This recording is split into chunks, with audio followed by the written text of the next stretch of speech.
sabi nga nila, to travel is to live. Pero paano kung wala kang mahila na tropa o pamilya para sumama sa bakasyon? Malungkot kaya yun, solo travel? Ay, parang hindi. Okay, ito nga, huwag kayong mag-alala. Dahil ang pag-alis ng mag-isa o ang solo traveling, aba, isa pala sa mga pinaka-rewarding na experience na pwede po ninyong subukan. Tama ka dyan, Dayan. And based on my own experience. Wow! Mula sa pagpili ng destination hanggang sa pagbabantay sa sariling budget at safety, aalamin po natin ang mga dapat malaman ng mga first-timers. Kaya para sa ating Solo Travel 101, makakasama po natin ngayong umaga ang isang travel content creator na si Kevin Del Rosario para gabayan po tayo sa ating susunod na solo adventure. Good morning, Sir Kelvin! Good morning. And welcome Morning. sa Rise and Shine Pilipinas. Good morning po and welcome. Thank you po sa pag-invite sa akin sa Rise and Shine Pilipinas. So, Yes. masaya ako nandito and mag-share ng mga solo travel tips. Ayan, I'm exciting. curious, bakit Exciting. mo ito yung gusto mong gawin, mag-solo travel? Sa ngayon po, sobrang sikat talaga nung travel sa ngayon. Parang masasabi ko nasa travel era tayo. Okay, Wow, I yes. love it. Travel era. Travel era. Kasi ngayon nagiging madali na ang lahat. Ang dami na tayong resources na available sa mga videos and marami ring mga content creators. And solo traveling, isa siya sa sumisikat talaga. Kasi hindi lang siya ikaw yung mag-isa, pero ang dami nangyayari sa pagso-solo travel. Okay. I haven't tried that. Ikaw, na-try mo na? Na-try ko na, yung Oo. first out of the country ko solo. Okay. First ever. Saang bansa? Sa Singapore. Singapore. Ikaw naman, yung first solo travel mo First saan? international travel ko ay sa Taiwan. So, Okay. kung may marirecommend din akong sa mga solo travelers din, Taiwan is the best for first-time solo Because travelers. it's, affordable. Affordable, walang visa sa ngayon. Oo. Yes. Sarap mag-food trip dyan. Correct. Okay. Pero ito, I'm Hot curious pots. also. Kasi yung iba, siyempre safety yung inaalala nila. Ako rin, gusto ko may mga kasama ako para, lalo na kung hindi In naman case ako of sanay. emergency. In case of emergency. Pero ano yung mga recommendation mo, suggestion mo, mga tips kapag ka magta-travel solo para rin sa kaligtasan nilang pagta-travel? Traveling solo, dapat aware ka rin sa mga nangyayari.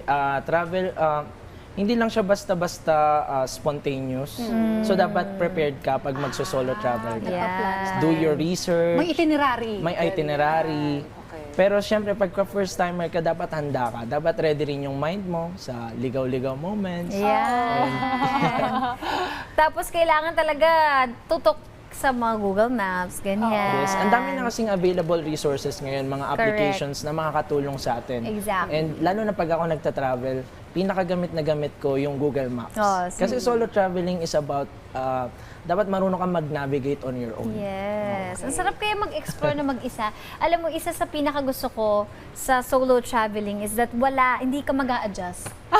Okay, ganun pala yun. Totoo, hindi ka mag-a-adjust. Ikaw ang masusunod. Kasi plano alam mo mo naman, yan. pareho tayo kasi dati na tayo yung nasusunod.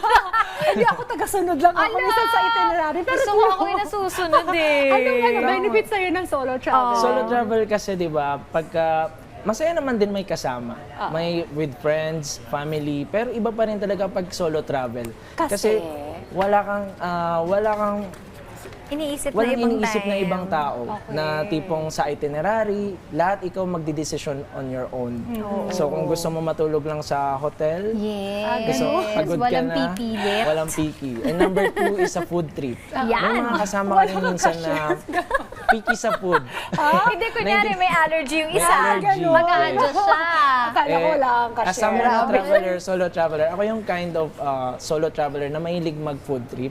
Gusto ko matry yung mga local foods and doon ko nakikilala yung isang place. Oh, okay. Oo. At to kasi, I'll be honest, ako kasi pag nag-travel, alam mo yung hindi ka planner, yung pupunta ka sa airport, may nagplanong iba, kaya takot ako mag-solo travel. Yes, alam ko yan. Paano yun? Kasi kunwari ikaw, sanay ka nga na may nagpaplano sa barkada mo, may ganyan, di ba? Sa Oo. barkada. Ako, yung iba, pupunta na lang sa airport, sisipot, but they also wanna try solo traveling. Ano yung mga first few tips na mabibigay mo? Okay, sa traveling kasi, so meron talagang mga traveler na organizer. Oo. Meron din yung mga taga-sunod lang. Oo, dyan ako So- sa taga-sunod. Ito organizer. Oo. So doon sa nag-start ako mag-solo travel, parang ako yung tipong tao na taga-sunod lang din. Ah, talaga? You've Yes. been there. Okay. Kasi kapag taga-sunod ka, more of spontaneous travel ka. So mas parang wala ka masyadong iniisip, gusto mo pumunta na lang sa airport. Meron din kasi ako mga kilala, may friends din ako actually na talagang organized, na-enjoy nila gumawa ng mga itineraries, magbubook ng accommodation, tours, and everything. So, yun. So, inaral mo yung mga ganun. So, as a solo traveler, kailangan both ka. Marunong ka gumawa ng itinerary or kung ayaw mo, pwede ka rin maging spontaneous, which is good thing kapag ka solo traveler ka. And Pwede I- ka maging Oo, spontaneous. and I think ang maganda kasi ngayon, marami ng TikTok videos Ay, oo. na pwede mong sundan Tas as a records, guide. Yun na yung mga itinerary mo. recommended. Kasi Correct. meron doon, for sure si Sir Kevin, meron niya mga, ano yung mga pwede mong gawin in 72 hours, in 24 hours, that's your dito sa ganitong content area. online. Kayang-kaya. Tama. Sa ngayon ay Sige, sir. maraming mga content creators ngayon na gumagawa ng mga videos, mga 3-day itinerary, 4-day Yun. itinerary. And even ako, gumagawa ko ng mga videos. Gusto ko kasi makatulong din na makashare ng mga itineraries sa ibang Correct. travelers. O din. yun. Eto, paano ba yung tamang diskarte sa pakikipagkaibigan sa mga locals o kapwa travelers nang hindi nalalagay sa panganib? Totoo. Kasi medyo mamaya- scary din Totoo, yun. scary din yan. Oo, Okay. Ang for your sarap- safety. Sa akin naman, sa safety first. Okay? So, sobrang saya as a solo traveler na magkaroon ng mga new friends. But syempre, alam mo rin dapat yung limitation mo. Correct. And then, ang tip ko sa inyo kapag makikipagkaibigan kayo sa mga ibang tao is dapat sa public places. Yes. Okay? Sa Oo, cafe, totoo. hostel, sa tours. And syempre, sa solo traveler, isa yung mapapayo ko sa inyo. Join kayo ng mga tours, isa yun sa ginagawa ko rin para magkaroon ng new friends. Correct. First few days, Yung mga nasa bus. Di ba yung yes, Yes. kunwari sa Group Siargao, tour. gusto ko lang i-share yung experience ko. Sa Siargao, one of my favorite places din dito sa Philippines. Ang dami nating mga places and options na pwedeng pag-travelin. And isa ginagawa ko is mag-join ng tours.